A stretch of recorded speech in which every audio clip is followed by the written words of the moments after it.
Rodriguez pušten potpuno sam. Evo šanse Sou. Šačiri šutira gol.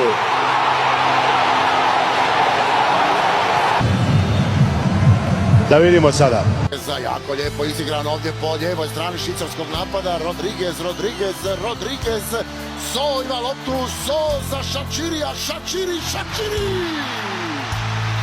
Šačiri zabija, Švicarska ide u vodstvo. Tadić čeka Mitrovića. Mitrović, gol! Na jedan protiv Živkovića, tamo je pogriješio Freuler, evo Mitrovića i evo pogotka, evo desno mu je Vlahović, evo lopte za Vlahovića. Vlahović šutira, gol!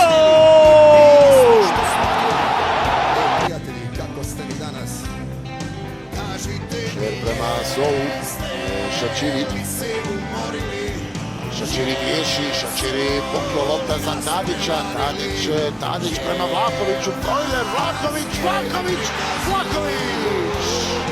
Dinu, kreće naprijed Šačiri, ima dosta prostora, Sou se ubacuje, opet dobar napad Švajcarske, centar šut, Embolo 2-2.